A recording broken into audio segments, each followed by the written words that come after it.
लोकसभा के उम्मीदवार हैं बीजेपी की तरफ से, वो प्रत्याशी भी साथ में मौजूद हैं। बहुत ही महत्वपूर्ण कुछ हम आपको आंकड़े बता दें। आंध्र प्रदेश में कुल 25 सीटें हैं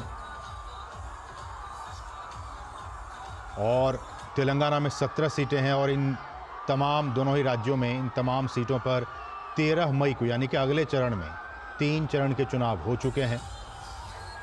चौथे चरण में 13 मई को यहां पे वोटिंग होनी है। ये न सिर्फ यहां की तस्वीरें और ये जोश और उत्साह जो दिख रहा है, प्रधानमंत्री नरेंद्र मोदी को लेकर जो एक दीवानगी का होता है आलम, न सिर्फ ये दक्षिण भारत में, आंध्र प्रदेश में, बल्कि पूरे भारत में प्रधानमंत्री कहीं भी चले जाएं, उनको देखने के लिए, उनकी एक झलक पाने के लिए लोग बेताब होते हैं। और अब इन तस्वीरों के जरिए देखिए, सड़क के दोनों ही तरफ लोग मौजूद हैं, हाथों में झंडा लिए हुए, प्लाकार्ड लिए हुए, मोदी जिंदाबाद के नारे लिखे हुए, और प्रधानमंत्री हाथ हिलाकर उन तमाम जनता का अभिवादन स्वीकार करते हुए। तो ये बहुत ही महत्वपूर्ण। हमारे साथ हमारी सहयोगी आयशा खानम इन तस्वीरों के साथ इस कार्यक्रम में, रोड शो में भी वो मौजूद हैं। आयशा, जैसा कि हमने कहा कि अगले चरण में 3 चरण के चुनाव हो चुके हैं, चौथे चरण में आंध्र प्रदेश में और तेलंगाना में चुनाव होने वाले हैं। आंध्र प्रदेश की बात की जाए तो कुल 25 सीटें हैं यहाँ लोकसभा की और 25 सीटों पर 13 मई को वोटिंग होनी है। और उससे पहले हमने देखा धुआंधार चुनाव प्रचार दोनों ही राज्यों में, आज तेलंगाना में भी और आंध्र प्रदेश में भी। क्या कुछ मायने, किस तरह की तैयारी बीजेपी की दक्षिण भारत में और खासकर आंध्र प्रदेश में? ये देखिए, बिल्कुल प्रधानमंत्री नरेंद्र मोदी का रोड शो अभी अभी शुरू हुआ है और प्रधानमंत्री कुछ ही देर पहले राजमपेट आंध्र प्रदेश में उन्होंने एक विशाल रैली को संबोधन किया और अब विजयवाड़ा में उनकी रैली शुरू हो गई है। विजयवाड़ा के जो बहुत ही बिजी रोड है, एमजी रोड, इसको बंदर रोड भी कहा जाता है, और यहाँ पर ये रैली शुरू हुई और ये बहुत ही अद्भुत तस्वीर दक्षिण भारत के लिए असीम, क्योंकि इस रैली में आप देख सकते हैं दक्षिण के सुपरस्टार पवन कल्याण, जो बहुत ही मशहूर फिल्म स्टार हैं, उनके साथ टीडीपी के नेता चंद्रबाबू नायडू हैं और बीच में प्रधानमंत्री नरेंद्र मोदी। देखिए, 3 स्टार्स हैं, ये तीनों स्टार्स को देखने के लिए भीड़ यहाँ पर उमड़ पड़ी है।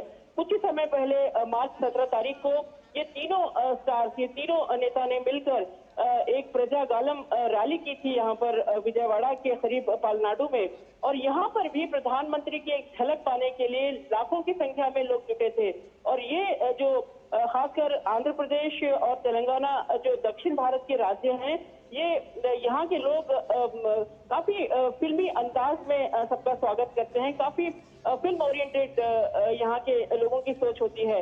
और पवन कल्याण जो है यहाँ पर एक मैटनी आइडल हैं, लेकिन पवन कल्याण के साथ जो प्रधानमंत्री नजर आ रहे हैं, उनको देखने के लिए जो भीड़ उमड़ पड़ी है, ये नजारा देखते ही बनता है। क्योंकि प्रधानमंत्री नरेंद्र मोदी, पवन कल्याण जो जनसेना के नेता हैं, उनके साथ और चंद्रबाबू नायडू के साथ जो बीजेपी का गठबंधन है यहाँ पर आंध्र प्रदेश में, ये गठबंधन बहुत अहम है, क्योंकि इस गठबंधन के तहत बीजेपी और खासकर प्रधानमंत्री नरेंद्र मोदी आंध्र प्रदेश में ये नारा लेकर आए हैं कि अब आंध्र प्रदेश को डबल इंजन सरकार की जरूरत है। देखिए, आंध्र प्रदेश बना, आंध्र प्रदेश का विभाजन हुआ, पूरे 10 साल हो गए हैं, लेकिन 10 साल में जो विकास होना था वो विकास नहीं हुआ और इससे आंध्र प्रदेश विकास से पिछड़ गया।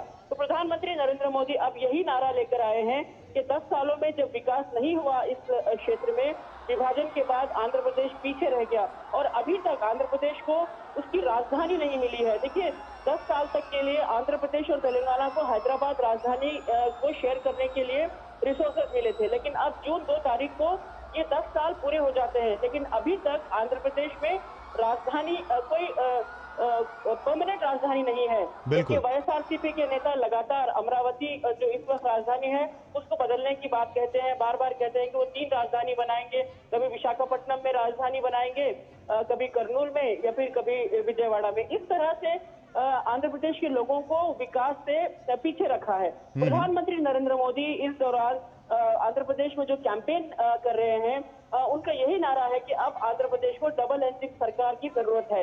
यही वजह है कि प्रधानमंत्री या फिर बीजेपी ने यहाँ की दो मजबूत स्थानीय नेता हैं जो चंद्रबाबु नायडू और पवन कल्याण, इनके साथ अलायंस किया है और बीजेपी को उम्मीद है कि अब वाईएसआरसीपी के जो अभी अभी प्रधानमंत्री ने कहा जो गुंडागर्दी का राज चल रहा है आंध्र प्रदेश में, उसे खत्म किया जाएगा।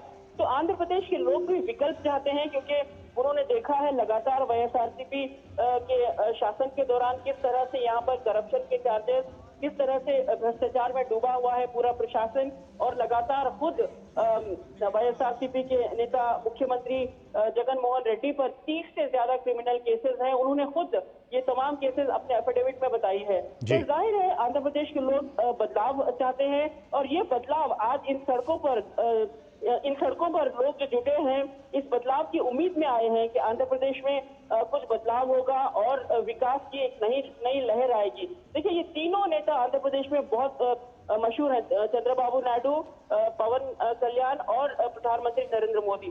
चंद्रबाबु नायडू आंध्र प्रदेश के मुख्यमंत्री रह चुके हैं, लेकिन उनके रहते हुए भी उन्हें ज्यादा वक्त नहीं मिला आंध्र प्रदेश के विकास को लेकर। लेकिन उसके बाद से जब से वाईएसआरसीपी जगन मोहन रेड्डी मुख्यमंत्री बने हैं, आंध्र प्रदेश का विकास कहीं ना कहीं रुक गया है। तो और इसके अलावा इतना ही नहीं, केंद्र बीजेपी की जो केंद्र सरकार की योजनाएं हैं, इन योजनाओं को आंध्र प्रदेश सरकार लागू भी करने से पीछे रह गई और कई योजनाओं को, जो केंद्र सरकार की योजनाएं थी, इन योजनाओं को राज्य सरकार ने अपने नाम से यानी अपनी योजनाओं के तौर पर लागू किया। तो इस तरह से लोगों के साथ छल और लोगों को मिसलीड करना, ये तमाम चीजें आंध्र प्रदेश की सरकार की एक आदत सी बन गई है।